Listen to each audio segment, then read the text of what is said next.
is Akasounds. You can call me Amanda as well. And I'm also a co-founder of a collective called Adobe in Singapore.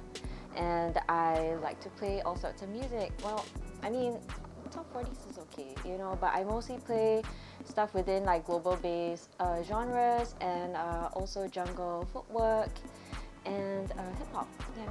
I've been involved with music for a very large part of my life. My dad used to collect tons of vinyl, and my brother as well was really into music. So I grew up actually playing different instruments and also also playing in little bands. I guess when I became of legal age to go to parties and to clubs, I started listening more to different sorts of electronic music, and that's when I decided that it would be fun to learn how to DJ at some point. Yeah, so it's been, I don't know, like 8 years or so. Like I started DJing when I was, well, I don't remember how old I was, but it was in 2012, and I was part of like this group of girls who were DJing or like learning how to DJ called the FFF Girl DJ Bootcamp.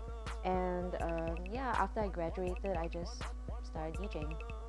Oh, yeah, like I mentioned, I've been DJing since 2012, or rather that's like the actual time I picked it up, but I was pretty much more active maybe from 2015 onwards. So yeah, it's been about 5 or 6 years, I think.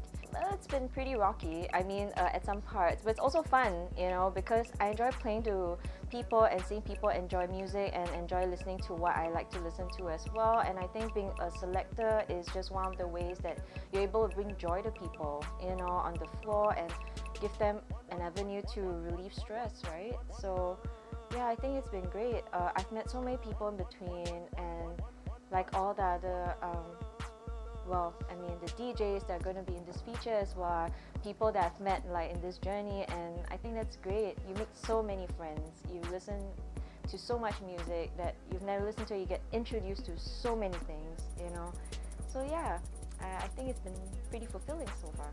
You know, I think just growing up with, I mean, or being surrounded by music is something that it's already part of my DNA, and it's something that I think would always be an integral part of my life. And DJing is just one part of this whole journey of music for me. Even just being a listener or a producer in some sense, you know, like even with the bands I was in when I was younger, like it's just different ways of expressing yourself, right? You know, and I think it always makes me feel nice when I DJ and somebody tells me, you know, they have had such a hard day and they went to one of my parties and they thought the set was great, you know. And yeah, I think people like that keep me going. They make me feel like there's much more I can do than just play music, you know. There's a connection and there's a shared language, and I don't even need to speak the same language as somebody else. Like, you know, I've been to different countries and some people can't really speak English too, you know, because that's not their native language, right? But we can connect on the floor, and I think that's incredible. I started Adobe, which was a collective of women who came together, and we had all started learning how to DJ at the time, and we wanted to create a space initially just for us to have parties by ourselves, you know.